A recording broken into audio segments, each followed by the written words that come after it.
Hello guys. நம்ம இந்த வீடியோவில் என்ன டிஸ்கஸ் பண்ண போகிறோம் அப்படின்னா, தமிழில் புக் பேக் கொஸ்டின் 9th புக்கில் 8th இயலுடைய புக் பேக் கொஸ்டின் தான் நம்ம வந்து இந்த வீடியோவில் டிஸ்கஸ் பண்ண போகிறோம். ஓகேவா? ஸோ இதுக்கு முன்னாடி நம்ம 6th book 7th book 8th புக்கில் உள்ள எல்லா புக் பேக் கொஸ்டினும் பார்த்தாச்சு. 9th புக்கில் வந்து இப்போ நம்ம பார்க்குறது 8th இயல். ஸோ 7th இயல் வரைக்கும் உள்ள புக் பேக் கொஸ்டின் கம்ப்ளீட் பண்ணியாச்சு. ஓகேவா? ஸோ நான் பார்க்காதவங்க நம்மளுடைய பிளேலிஸ்ட்டில் போய் பாருங்கள். நம்ம வந்து ஆர்டர் வைஸாக போட்டிருக்கோம், 6th இருந்தே போட்டிருக்கோம். ஸோ நீங்கள் அதை போய் வந்து படிச்சுக்கோங்க. ஓகேவா? நம்ம மேக்ஸிமம் வந்து இலக்கணம் நல்லா கான்சென்ட்ரேட் பண்ணணும், புக் பேக் கொஸ்டின் நல்லா படிக்கணும், தென் ப்ரீவியஸ் இயர் கொஸ்டின் நல்லா படிக்கணும், தமிழில் நல்ல மார்க் ஸ்கோர் பண்ணணும் அப்படின்னா. ஓகேவா? ஸோ ரொம்ப ரொம்ப எது இம்பார்ட்டனோ அது மட்டும்தான் இப்போ நம்ம வீடியோ போட்டுட்ருக்கோம். ஸோ இதில் நம்ம வந்து 8th இயலுடைய புக் பேக் கொஸ்டின் இப்போ நம்ம பார்க்கலாம். ஓகேவா? மொழியை ஆள்வோம். ஸோ இதிலிருந்து தான் புக் பேக் கொஸ்டின் ஸ்டார்ட் ஆகுது. படித்து சுவைக்க அப்படின்னு ஒன்று கொடுத்துருப்பாங்க. ஸோ அதெல்லாம் நமக்கு தேவையே கிடையாது. ஆனால் அதையும் நம்ம படிக்கணும், ரீட் பண்ணி அது யார் எழுதுனா அப்படின்னு கேட்கலாம், வாய்ப்பு இருக்குது. ஓகேவா? ஏதாவது ஒரு 4 லைன் இடையிலேருந்து ஒரு 4 லைன் என்ன பண்ணுவாங்க அப்படின்னா எடுத்துக்குவாங்க. எடுத்துட்டு என்ன பண்ணுவாங்க அப்படின்னா, இந்த பாடலை எழுதியவர் யார், இந்த பாடலை பாடியவர் யார், ஸோ இந்த மாதிரி கேட்பாங்க. ஓகேவா? அதனால நம்ம புக்குக்கு பின்னாடி இருக்கிற எதையுமே விட்டுறக்கூடாது. எல்லாமே ஒன் பை ஒன்னாக ரீட் பண்ணுங்கள். எது எது கேட்கறதுக்கு வாய்ப்பு இருக்க மாதிரி இருக்கோ எல்லாத்தையும் படிச்சிருங்க. ரைட்டா? தமிழை பொறுத்த வரைக்கும் அப்படி தான். இப்போ ஃபர்ஸ்ட் ஒன், இருத்தல் என்னும் சமுத்திரம் அந்த பேருருளிலிருந்து வந்தது. மெய்மை என்னும் இந்த ரத்தினம் ஊடுருவி பார்த்ததில்லை எவரும். அவரவர் இயல்பின்படி சொல்லிச் சென்றார்கள் ஒவ்வொருவரும். எதனுடைய குணத்தையும் விளக்க முடியாது எவராலும். நமது மகிழ்ச்சியின் தோற்றுவாயும் துயரத்தின் சுரங்கமும் நாமே. நீதியின் இருப்பிடமும் அநீதியின் அஸ்திவாரமும் நாமே. தாழ்ச்சியும் உயர்ச்சியும் நாமே. நிறைவும் குறைவும் நாமே. ரசம் போன கண்ணாடி சகலமும் தெரியும் ஜாம்ஷித்தின் மாயக்கிண்ணம் இரண்டும் நாமே. இதை வந்து பாடினது யாரு, சொன்னது யாரு, எழுதுனது யாரு? உமர் கயாம். ஓகேவா? படிச்சுக்கோங்க. ஜாம்ஷுத் மாயக்கிண்ணம். ஜாம்ஷுத் வந்து பாரசீக புராணங்களில் வரும் புகழ்பெற்ற ஒரு அரசனா. ஓகேவா? இவர் பல்வேறு கண்டுபிடிப்புகளை நிகழ்த்தியதா புராணங்கள் சொல்லியிருக்கு. ஜாம்ஷுத் மாயக்கிண்ணம் முக்காலத்தையும் காட்டக்கூடியதாக நம்பப்படுது. ஓகேவா? ஸோ நெக்ஸ்ட்டு மொழிபெயர்க்க. ஸோ இது நமக்கு கேட்க மாட்டாங்க. நெக்ஸ்ட் போவோம். சொற்றொடர்களை அடைப்பு குறிக்குள் உள்ளவாறு நம்ம மாற்றி எழுதணும். ஓகேவா? நான் சென்டென்ஸ் வந்து நம்ம சொல்லுவேன், அதை நீங்கள் நோட் பண்ணிக்கோங்க. நான் உட்காந்து எழுதிட்டு இருந்தேன்னா நேரம் ஆகிடும். சொற்றொடர்களை அடைப்பு குறிக்குள் உள்ளவாறு நம்ம என்ன செய்யணும்? மாற்றணும். ஃபர்ஸ்ட் ஒன், மறுநாள் வீட்டுக்கு வருவதாக முரளி கூறினார். மறுநாள் வீட்டுக்கு வருவதாக முரளி சொன்னாரு அப்படின்னு சொல்லியிருக்காங்க. இதை நேர்கூற்றா நம்ம மாற்றணும். ஓகேவா? அயர்கூற்றா இருக்கு. மறுநாள் வீட்டுக்கு வருவதாக முரளி கூறினார், அயர்கூற்றா இருக்கு. நேர்கூற்றா மாற்றணும். எப்படி மாற்றலாம்? நம்ம சொன்ன மாதிரி இருக்கணும் அது. ஓகேவா? அப்போ எப்படி சொல்லலாம் அப்படின்னா, இப்போ முரளியே சொன்ன மாதிரி சொல்லணும். எப்படி சொல்லணும்? நான் நாளை வீட்டுக்கு வருவேன் என்று முரளி கூறினார். ஓகேவா? ஸோ அடுத்தவங்க சொல்றதுக்கும் அவர் சொல்றதுக்கும் வித்தியாசம் இருக்கு இல்லையா? ஸோ மறுநாள் வீட்டுக்கு வருவதாக முரளி கூறினார் நம்ம சொல்லணும். அவர் சொன்னது அப்படியே அந்த சென்டென்ஸ் சொல்றதா என்னது? நேர்கூற்று. நான் நாளை வீட்டுக்கு வருவேன் என்று முரளி கூறினார், அதான் நேர்கூற்று. ஓகேவா? ஸோ நெக்ஸ்ட்டு, தென்னாட்டு பெர்னாட் ஷா என்று அறிஞர் அண்ணாவை புகழ்கிறோம் என்று ஆசிரியர் கூறினார். ஸோ இதிலிருந்து நம்ம என்ன நோட் பண்ணணும்? இந்த கொஸ்டின்ல இருந்து கண்டிப்பாக ஒரு ஆப்டிடியூட் கொஸ்டின் எடுக்கணும். தென்னாட்டு பெர்னாட் ஷா யாரு? அறிஞர் அண்ணா. ஓகேவா? ஸோ ரீட் பண்ணுங்க. நான் திரும்ப திரும்ப அதான் சொல்கிறேன். ஒவ்வொரு லைனும் ரீட் பண்ணும்போது அதுலேருந்து உங்களால் கொஸ்டின் எடுக்க முடியும்னா அதையும் பிக் பண்ணி எடுத்து படிங்க. ரைட்டா? தென்னாட்டு பெர்னாட் ஷா அப்படின்னு யாரை சொல்கிறோம்? நம்ம அறிஞர் அண்ணாவை சொல்கிறோம். ஓகேவா? தென்னாட்டு பெர்னாட் ஷா என்ற அறிஞர் அண்ணாவை புகழ்கிறோம் என்று ஆசிரியர் சொல்லியிருக்காரு. நம்ம எல்லாரும் அவங்கள தென்னாட்டு பெர்னாட் ஷான்னு சொல்லி புகழ்கிறோம் அப்படின்னு ஆசிரியர் சொல்லியிருக்காங்க. இதை நம்ம அயர்கூற்றா மாற்றணும். எப்படி மாற்றலாம்? தென்னாட்டு பெர்னாட் ஷா என்று அண்ணா புகழப்படுவதாக ஆசிரியர் கூறினார். அவ்வளோதான். ஓகேவா? தென்னாட்டு பெர்னாட் ஷான்னு அவங்கள சொல்கிறாங்க, நம்ம சொல்கிறோன்னு சொல்லலை. ஓகேவா? நேர்கூற்று என்னது? நம்ம சொல்கிறோம். தென்னாட்டு பெர்னாட் ஷா என்ற அறிஞர் அண்ணாவை நம்ம புகழ்கிறோன்னு சொல்லி நம்ம சொல்கிறோம். அதை அயர்கூற்றா மாற்றும் போது தென்னாட்டு பெர்னாட் ஷா என்று அண்ணா புகழப்படுவதாக ஆசிரியர் சொன்னார். அவ்வளோதான். ஓகேவா? நெக்ஸ்ட் கொஸ்டின், மார்னிங் நாஷ்டாவுக்கு 2 தோசைகள் ஹோட்டலில் சாப்பிட்டான். இதை பிறமொழிச் சொல்ல தமிழாக்கணும். இதில் எது பிறமொழிச் சொல்? மார்னிங், நாஷ்டா, ஹோட்டல். ஸோ இதுதான். ஸோ இதை தமிழில் நம்ம மாற்றணும். காலை சிற்றுண்டிக்கு 2 தோசைகள் உணவு விடுதியில், ஹோட்டல்னா உணவு விடுதியில் உண்டான். சாப்பிட்டான், உண்டான், ரெண்டுமே போட்டுக்கலாம். காலை சிற்றுண்டிக்கு 2 தோசைகளை உணவு விடுதியில் இல்லைன்னா உணவகத்தில் உண்டான் இல்லை சாப்பிட்டான் அப்படின்னு போட்டுக்கலாம். ஓகேவா? நெக்ஸ்ட்டு 4th ஒன், அலரும் மயிலும் கூவும் ஆந்தையும் அகவும் சேவலும் போன்ற இயற்கையின் அழகான ஒலிகளை நாம் நேசிக்க வேண்டும். இதோடைய ஒலி மரபுகளை மாற்றணும். மயில் என்ன செய்யும்? மயில் அகவும். கரெக்டா? ஆந்தை அலரும்.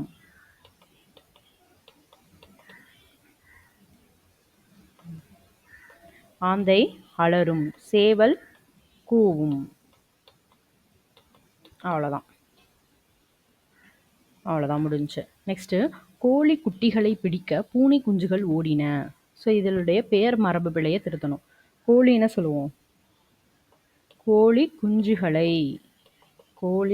குஞ்சுகளை பிடிக்க பூனை குட்டிகள் ஓடின. அவ்வளோதான் முடிஞ்சு. ஓகேவா? ஸோ இவ்வளோதான் இந்த அஞ்சல் அட்டையில் எழுதுக. ஸோ இது நமக்கு கேட்க மாட்டாங்க. நயம் பாராட்டுக. ஸோ இதில் நம்ம என்ன படிக்க வேண்டியது இருக்குது? இந்த பாட்டை பாடினது யார் அப்படின்னு பாடிக்கணும். திங்கள் முடி சூடுமலை, தென்றல் விளையாடு மலை, தங்குபுயல் சூழுமலை, தமிழ் முனிவன் வாழுமலை, அங்கையர்கண் அம்மைதிரு அருள் சுரந்து பொழிவதென பொங்கருவி தூங்குமலை, பொதியமலை என் மலையே. ஸோ என்ன செஞ்சுருப்பாங்க? ஒன்று இந்த பாட்டை கொடுத்து இதில் குறிப்பிட்ட விட்ட மலை எதுன்னு கேட்பாங்க. பொதிய மலை. ஓகேவா? என்ன சொல்லுவாங்க? இந்த பாட்டை கொடுத்து இதில் குறிப்பிடப்படும் மலை எது அப்படின்னு கேட்கலாம். பொதிய மலை.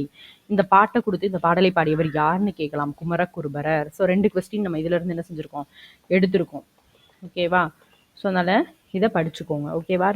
ஒரு 2 லைனை கொடுத்து இதில் குறிப்பிடப்படும் மலை எது அப்படின்னு கேட்கலாம். புதிய மலை. நோட் பண்ணிக்கோங்க.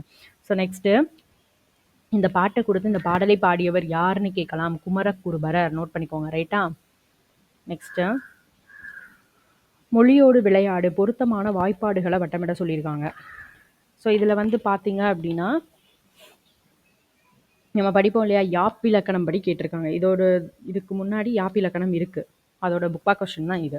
ஓகேவா? யாப்பிலக்கணம் ஆல்ரெடி 8th புக்கில் உள்ள யாப்பிலக்கணம் ஆல்ரெடி நம்ம வீடியோ போட்டாச்சு. 9th புக்கில் உள்ளது கூடிய சீக்கிரம் போட்டுருவோம். ஓகேவா? அதோட பேஸ் எல்லாமே நம்ம 8th புக்கில் படித்தாச்சு. படிக்காதவங்க நம்மளோட பிளேலிஸ்ட்டில் யாப்பிலக்கணம் இருக்குது 8th புக்கோடது. அதில் போய் படிச்சுக்கோங்க. யாப்பிலக்கணம் ஒன்றும் கிடையாது. நேர் தேமா, நிறைநேர், புளிமா. ஸோ இந்த மாதிரி நம்ம படித்தோம் இல்லையா? ஸோ உங்களுக்கு தெரியும் இல்லையா? ஸோ அதை தான் இது யாப்பிலக்கணம்லாம். இப்போ என்ன செய்யணும்? பொருத்தமான வாய்ப்பாடுகளை வட்டமிட சொல்லியிருக்காங்க. நம்ம எப்படி பிரிக்கணும்? இதை 2 பிரிக்கணும். இப்போது 2 ஒரு குறிலெழுத்து இல்லைன்னா ஒரு நெடிலெழுத்து, நெக்ஸ்ட்டு அதோட ஒற்று இருந்துச்சுன்னா அதோட நம்ம சேர்த்து பிரிப்போம். அப்போ 2 பிடிக்கும்போது 2 குறிலெழுத்தும் அடுத்த ஒரு 2 குறிலெழுத்து ப்ளஸ் ஒற்று இருக்குது. ஓகேவா? ஸோ இது என்னது?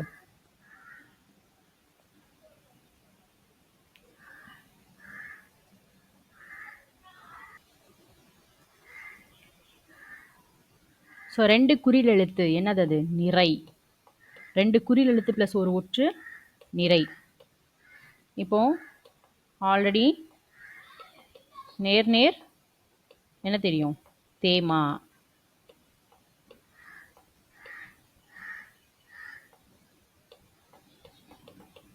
நிறை நேர் புளிமா.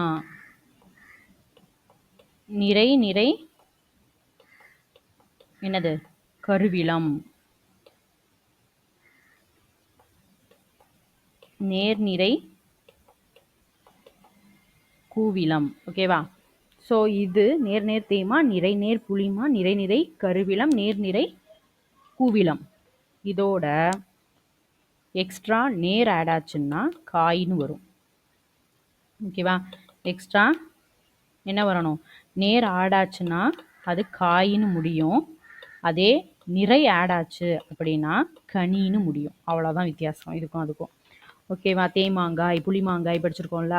ஒரு இதோட அப்படியே நேர் சேர்ந்துச்சுன்னா நேர் நேர் நேர்னா தேமாங்காய், நேர் நேர் நிறைனா தேமாங்கனி. அவ்வளோதான். ஓகேவா? ஸோ இதில் பார்ப்போம். என்ன படிச்சிருந்தோம் ஆல்ரெடி அப்படின்னா, 2 குறில் எழுத்தோ இல்லை 2 நெடில் எழுத்தோ இல்லை ஒரு குறில் எழுத்து ஒரு நெடில் எழுத்தோ ப்ளஸ் ஒரு ஒற்றோ சேர்ந்துச்சு அப்படின்னா அது நிறை. ஒரு குறில் எழுத்தோ இல்லை ஒரு நெடில் எழுத்தோ அதோட ஒரு ஒற்றோ சேர்ந்தா அது நேர். இதை நம்ம ஆல்ரெடி நான் வந்து யாப்பிலக்கணம் படிக்கும்போது சொல்லிட்டேன். ஸோ தெரியாதவங்க, யாப்பிலக்கணம் எனக்கு தெரியாது அப்படின்றவங்க, நம்ம வீடியோ போட்டிருக்கோம் 8th புக்கில். ஸோ அதில் வந்து யாப்பிலக்கணம் அப்படின்னே இருக்குது சாப்டர். ஸோ நீங்கள் அதில் போய் படிங்க. ஓகேவா? ஸோ இது பிரிக்க தெரியலை அப்படின்னா ஸோ அதுக்கான வீடியோ வந்து சீக்கிரமாக நம்ம அப்லோட் பண்ணுறோம். ஓகேவா? அப்போது நிறை நிறை என்ன சொன்னோம்? கருவிளம். ஓகேவா? அடுத்தது 2 குறில் எழுத்து ப்ளஸ் ஒரு ஒற்று சேர்ந்துருக்கா? ஸோ அதை அப்படியே பிரிக்க வேண்டியதான். அடுத்தது ஒரு குரில் ஒரு ஒற்று. ஸோ 2 குறில் எழுத்து ஒரு ஒற்றுனா நிறை. ஒரு குறில் எழுத்து ஒரு ஒற்று அப்படின்னா அது நேர். அடுத்தனா நிறை நேர். நிறை நேர் என்ன படித்தோம்? புளிமா. அடுத்தது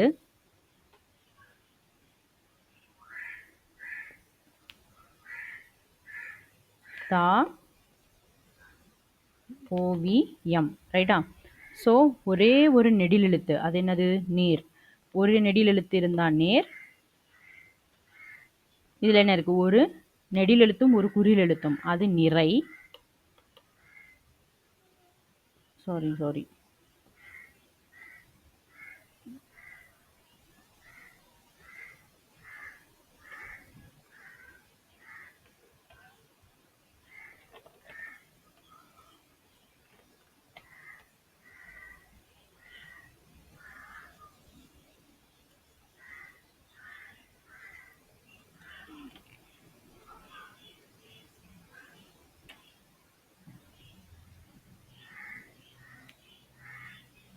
இதை வந்து எப்படி பிரிக்கணும் அப்படின்னா, ஒரு நெடில் எழுத்து தனியாக வரும். அப்போது இது நேர் தான். ஓகேவா? ஸோ 2 குறில் எழுத்து ப்ளஸ் ஒரு ஒற்று என்னது? நிறை. அப்போது நேர் நேர் நிறை. நேர் நேர் நிறைனா தேமாங்கனி. ஓகேவா? ஸோ அடுத்தது இதை எப்படி பிரிக்கலாம் அப்படின்னா, ஒரு குறில் எழுத்து ப்ளஸ் ஒரு ஒற்று, 2 குறில் எழுத்து ப்ளஸ் ஒரு ஒற்று. அப்போ இது என்னது? நேர். இது நிறை. ஸோ இது என்னது? நேர் நிறை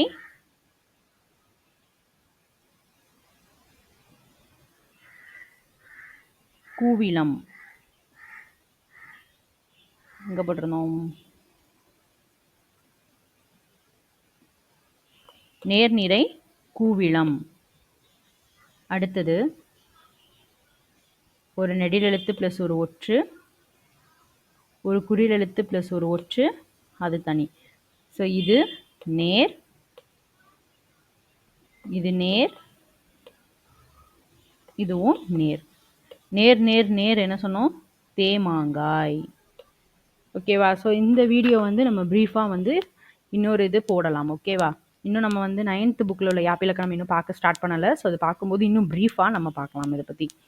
ஓகேவா? ஸோ நெக்ஸ்ட் பார்க்கலாம். அகராதியில் காண்க. வயம், ஓதம், பொலிதல், துலக்கம், நடலை. ஸோ வயம் அப்படின்னா என்னென்ன மீனிங் வரும்? வலிமை, வெற்றி, வேட்கை, பறவை, வசம், குதிரை, ஆடு, முயல். ஸோ இதெல்லாமே வயம் அப்படின்றத குறிக்கிறது தான். வயம்னா என்னன்னு சொல்லலாம்? வலிமை, வெற்றி, வேட்கை, பறவை, வசம், குதிரை, ஆடு, முயல். இப்போ ஓதம் அப்படின்னா ஈரம், வெள்ளம், கடல் அலை, ஒளி, பெருமை. இதெல்லாமே ஓதம் அப்படின்றத குறிக்கும். ஈரம், வெள்ளம், கடலலை, ஒளி, பெருமை. ரைட்டா? நெக்ஸ்ட் பொலிதல். பொலிதல் அப்படின்னா செழித்தல், பெருகுதல், மிகுதல், நிகழ்தல். ஸோ இந்த மாதிரி சொல்லுவாங்க. பொலிதல் அப்படின்றது செழித்தல், பெருகுதல், மிகுதல், நிகழ்தல் அந்த மாதிரி. நெக்ஸ்ட் துலக்கம் அப்படின்னா விளக்கம், ஒளி, பளபளப்பு, தெளிவு. இதெல்லாமே துலக்கம் அப்படின்றதுக்கு மீனிங் வரும். துலக்கம் அப்படின்னா விளக்கம், ஒளி, பளபளப்பு, தெளிவு. ஸோ இதெல்லாமே சொல்லலாம். நடலை அப்படின்னா வஞ்சனை, துன்பம், பொய்மை, பாசாங்கு, அசைவு. இதெல்லாமே நடலை. நடலைன்னு என்னது? வஞ்சனை, துன்பம், பொய்மை, பாசாங்கு, அசைவு. ஸோ இதெல்லாமே நடலைன்னு சொல்லுவாங்க. ஓகேவா? நோட் பண்ணிக்கோங்க. ஸோ நெக்ஸ்ட்டு வினை தொகைகளை பொருத்தி எழுதுக. வினை தொகைகளை பொருத்தி எழுதுக. டேஷ் நிலவுடன் டேஷ் அழகாக காட்சியளிக்கிறது. ஸோ இதில் எதை வந்து ஃபில் பண்ணலாம்? டேஷ் நிலவுடன் டேஷ் அழகாக காட்சியளிக்கிறது.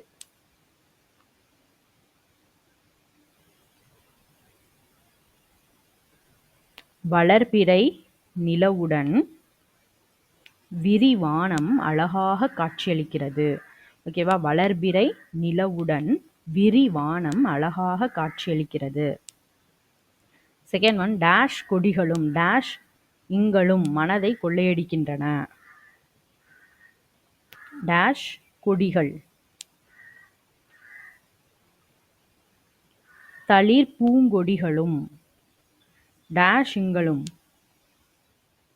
விளை நிலங்களும் மனதை கொள்ளையடிக்கின்றன. தளிர் பூங்கொடிகளும் விளை நிலங்களும் மனதை கொள்ளையடிக்கின்றன. ஓகேவா?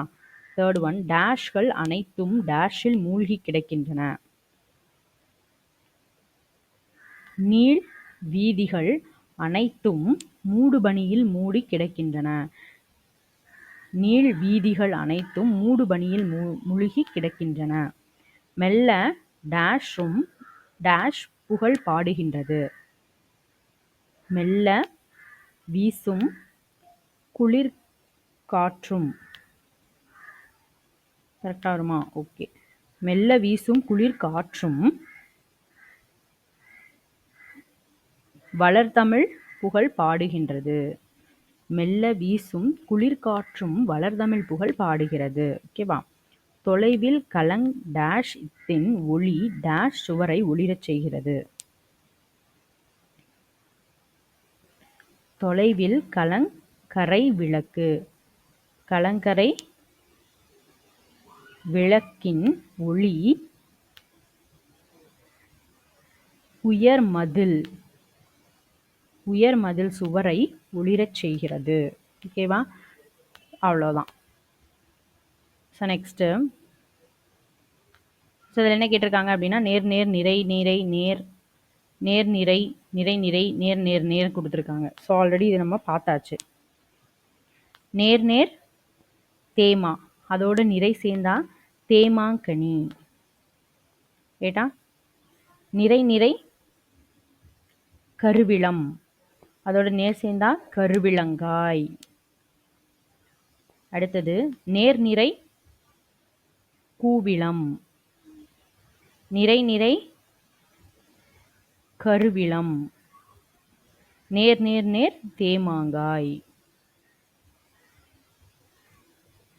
ஓகேவா? நெக்ஸ்ட்டு கலைச்சொல். கலைச்சொல் இல்லாத கொஸ்டின் பேப்பரே கிடையாது. ஆல்ரெடி நம்ம கலைச்சொல் ஒவ்வொரு தடவையும் சொல்லும்போது இதுதான் சொல்லியிருக்கோம் இல்லையா? கலைச்சொல் இல்லாத கொஸ்டின் பேப்பரே கிடையாது. ஸோ கலைச்சொல் நல்லா படிச்சுக்கோங்க. எழுத்து சீர்திருத்தம், ரீஃபார்மிங் த லெட்டர்ஸ். எழுத்து சீர்திருத்தம், ரீஃபார்மிங் த லெட்டர்ஸ். எழுத்துரு ஃபாண்ட், எழுத்துரு ஃபாண்ட். மெய்யியல் இல்லைனா தத்துவம் அப்படின்னா ஃபிலாசபி. மெய்யியல்னு கொடுக்கலாம், இல்லை தத்துவம்னு கொடுக்கலாம். ரெண்டில் எது கொடுத்தாலும் ஃபிலாசபி. அசைனா சிலபிள், அசைனா சிலபிள். இயைபுத்தொடை அப்படின்னா ரைமிங், இயைபுத்தொடைனா ரைமிங். ரீஃபார்மிங் த லெட்டர்ஸ் அப்படின்னா எழுத்து சீர்திருத்தம். ஃபாண்ட்னா எழுத்துரு. ஃபிலாசபி அப்படின்னா தத்துவம் இல்லைனா மெய்யியல். சிலபிள்னா அசை. ரைமிங்னா இயைபுத்தொடை. ஓகேவா? ஸோ நெக்ஸ்ட்டு அறிவை விரிவு செய்ன்னு ஒன்று கொடுத்துருக்காங்க. பெரியாரின் சிந்தனைகள். ஸோ இதெல்லாம் வந்து யார் யார் எழுதுனான்னு கொடுத்துருப்பாங்க. இதுவும் கண்டிப்பாக படிக்கணும். இது படிக்கணுமானா கண்டிப்பாக படிக்கணும். இதையும் படிச்சுக்கோங்க, கேட்கலாம். பெரியாரின் சிந்தனைகள் வே. ஆணைமுத்து. பெரியாரின் சிந்தனைகள் எழுதினது யாரு? வே.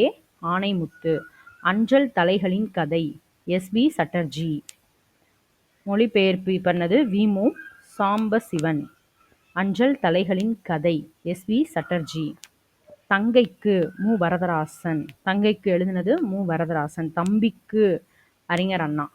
தங்கைக்கு எழுதினது மு. வரதராசன். தம்பிக்கு எழுதினது அறிஞர் அண்ணா. தங்கைக்கு கடிதம் எழுதினது அந்த மாதிரி வரும்ல, ஸோ அதை சொல்றாங்க. தங்கைக்கு மு. வரதராசன், தம்பிக்கு அறிஞர் அண்ணா. ஸோ இதோட என்ன ஆயிடுச்சு அப்படின்னா 8th இயலுடைய புக் பேக் கொஸ்டின் கம்ப்ளீட் பண்ணியாச்சு. ஸோ நெக்ஸ்ட் வீடியோவில் 9th இயலோட புக் பேக் கொஸ்டின் பார்ப்போம். அதோட 9th புக் முடிஞ்சு 10th புக்குள்ளே மூவ் பண்ணிடலாம். ஓகேவா? ஸோ யாப்பிலக்கணம் கண்டிப்பாக ப்ரீஃபாக வந்து நான் இன்னொரு வீடியோ போடுறேன். ஓகேவா? ஸோ நல்லா வந்து புரிகிற மாதிரி அண்டர்ஸ்டாண்ட் பண்ணுற மாதிரி இன்னும் நான் 9th புக்கில் உள்ள யாப்பிலக்கணம் பார்க்கல. ஸோ பார்க்கும்போது நல்லா ப்ரீஃபாக நம்ம சொல்லி தரலாம். ஓகேவா? தேங்க்யூ.